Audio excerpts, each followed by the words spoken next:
Hey everybody, it's Peter. There's not a lot of movies going on lately or ones that I want to go see.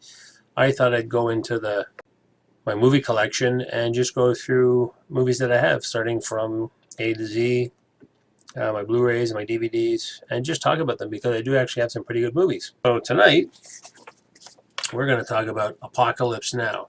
This is a collector's edition which has both the original 1979 Apocalypse Now with some added features.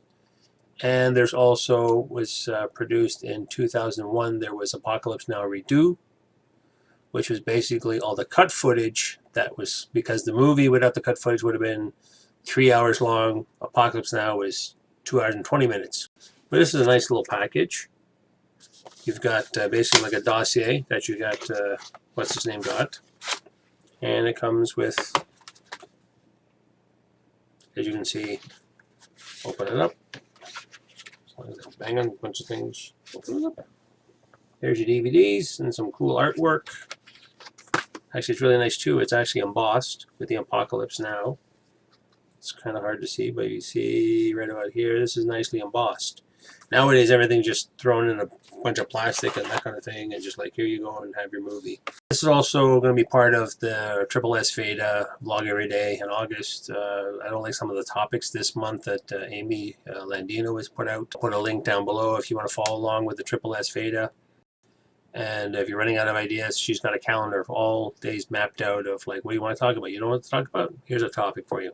Also, if you're new here to my channel, don't forget, hit the subscribe button, hit notifications. I do post at least on a weekly basis with usually TV shows. Lately it's been Agents of S.H.I.E.L.D.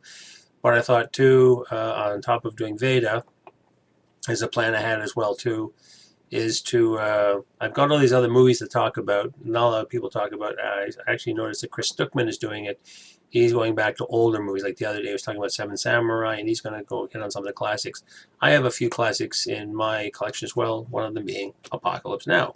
Apocalypse Now is starring Marlon Brando, Martin Sheen, Robert Duvall, Frederick Forrest, Sam Bottoms, Lawrence Fishburne, a.k.a. Larry Fishburne. He was actually, fun fact, he was 16 years old when he snuck onto this movie. He was supposed to be 17, so he told the director, Francis Ford Coppola. Say that 3 times fast. That's a sobriety test. He told the guys, oh, yeah, I'm old enough to do this thing. And supposedly he wasn't, he was still really good at it. He didn't have a major part in it. He was in most of the movie. And I think pretty good for a 17-year-old. Harrison Ford had a small role at the beginning of the movie doing the briefing. And we got Dennis Hopper. He played a sort of spaced out photographer that we don't get to see until about the 3rd act. This movie is actually based on a book called Heart of Darkness, which is talking about a guy who had to go downriver in the Congo to go after a guy who had actually flipped his lid and seen what's going on. This is sort of done in the same style. It's just Martin Sheen as Captain Willard. He has to go deep into Vietnam because Marlon Brando, a.k.a. Colonel Kurtz, also went off the reservation both militarily and mentally, and he was sent out to retire the colonel. A couple fun facts about this movie too, and this is one thing I've been noticing. I might do a video on this as well. I think I mentioned before too. Why I like getting DVD sets and Blu-ray sets, especially if you got really good behind-the-scenes stuff, documentaries. If you got, director commentaries, those kind of things, because it's really fascinating stuff. If you just get a digital copy, or just go to Netflix or wherever you go to go get your movie fix or your TV fix, you know nothing about the show. I spent, when I had my eye surgery back in, I think it was 2013, I bought the entire first 3 seasons of Community, and I watched all. They had every episode had a commentary with either the cast and or directors, Dan Harmon or some of the other actors, and you got to learn quite a bit about TV production. Listen to these guys. Oh yeah, you had to do this and do that, and you learn some of the slang and the lingos. Found out what a bottle episode is, which actually comes from Star Trek. Basically, shipping a bottle when you're doing one shot in one location, that kind of thing, because of budgetary things, that kind of thing. Speaking of budgets, Apocalypse Now. I'm not sure what the budget was. I'd have to Google it, but if you look it up, lots of money. And talking about Heart of Darkness, the novel, there is a documentary that was done by Coppola's wife, called Heart of Darkness. Is really cool. It basically shows like the hardship he went through. He almost went off the reservation making this, and because I think Coppola does make really good movies, but I think because of the artist within him, he always has these grand visions, and we're going to do this, we're going to do that, and this is going to be here, there, and everywhere. I mean, some of the stuff he did, like, I didn't realize either after watching this again, and I watched a lot of the making of stuff on Apocalypse Now. A lot of groundbreaking things came out in 1979. Actually, I think it was originally filmed in 1977, and by the time it hit the theaters, it was 79, because it took this long. Also, another fun fact, film editing took 9 months, and the one guy talking about it says normally film editing takes 3 to 6 months on average. They took 9 months because there was, they said, millions. This is like still doing film. That's why when they made the Redux, the extended version too, they added some parts that, if you've seen the original one and you watch the Redux, it kind of makes sense that they dropped it. It's almost like putting back in the deleted scenes we had to take out for time. But some of it, like, did we really need to have those scenes? Not really. Did they drive the story any further? Not really. The movie is basically, it's not a war film, even though anybody that's been in service from after 79 when this movie came out, it's like required watching. Almost everybody watches it. We all know about the Ride of the Valkyries. There's a famous scene where the helicopters come storming in and they're playing on their loudspeakers, you know. And even some of those scenes too are like, the shots are really amazing. Another fun fact too, no orchestral music. A lot of music was either done with what they called primitive, like playing drums and, like, you know, more native style things, drums and flutes, and all the other music was all done synthesizers like Moogs and things of back in the day. One of the making of too, as we're talking about the making of the music, Coppola got 5 not digital, but 5 composers who work with synthesizer type music, and then to try to collaborate with these 5 people in one room. Also, Coppola, his father was involved as well. His father was a composer.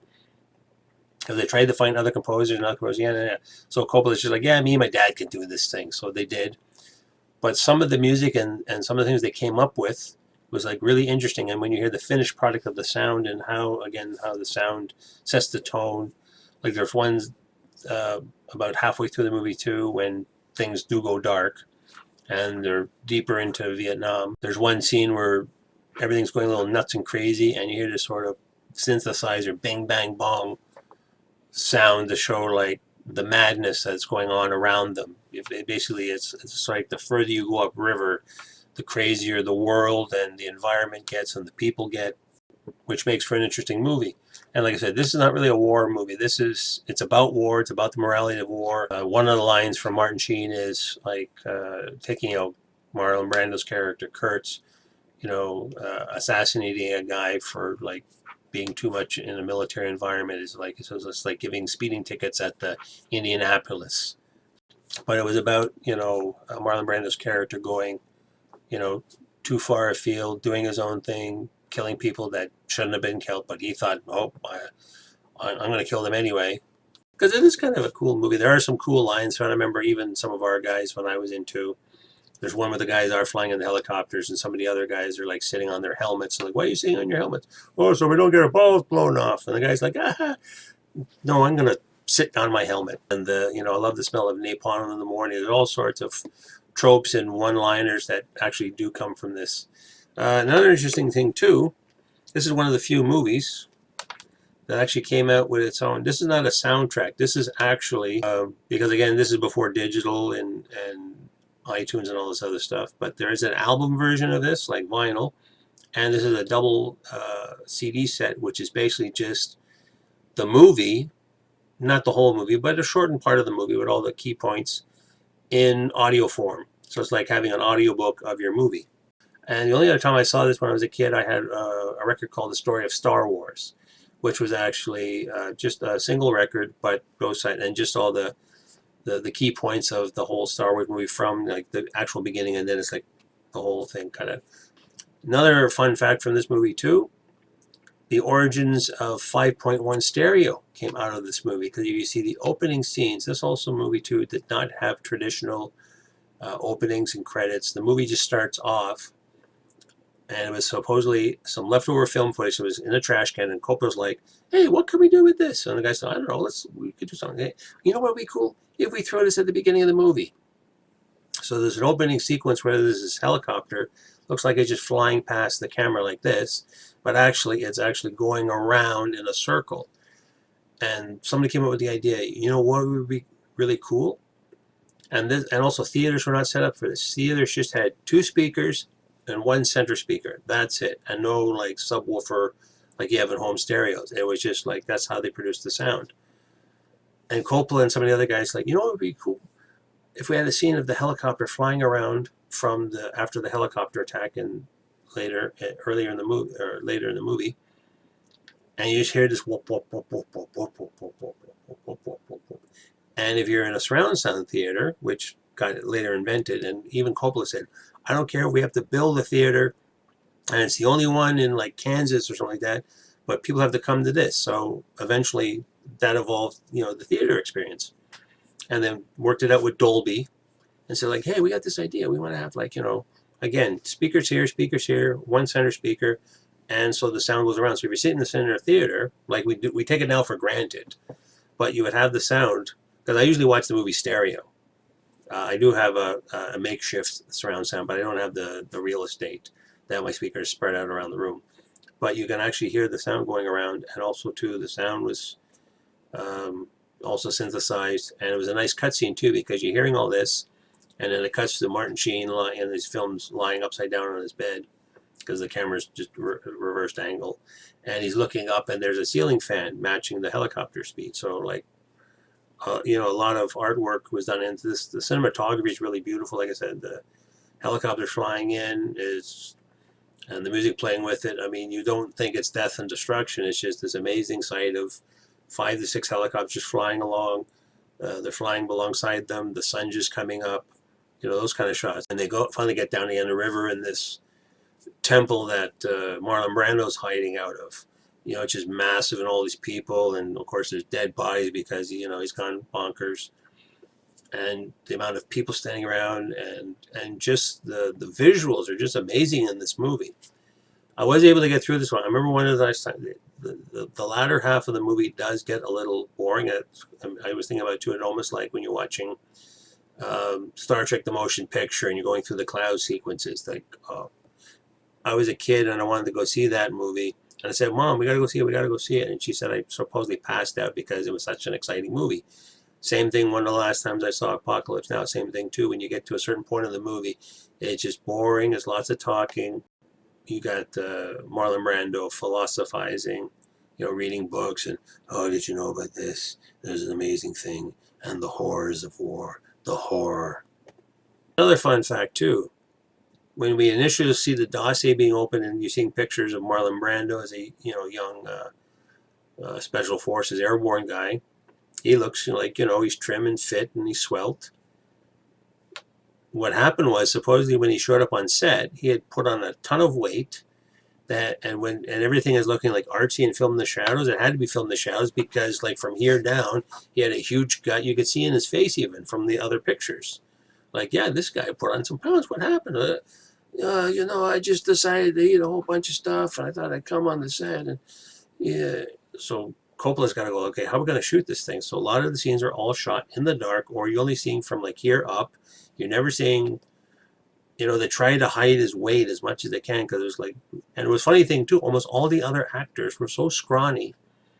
I don't know if they just, you know, starved themselves for the role or just like, you know, soldiers, you know, are not supposed to be, you know, chubby guys that are running around. Especially, like I said, if you ever get this, you know, get this edition with all the extra, or you can find it online, find all the documentary work, because a lot of stuff went into this movie to make it. A lot of groundbreaking things, and you know, if you want to see a classic movie, this is a good movie to go see. Lots of interesting stuff came out of this movie.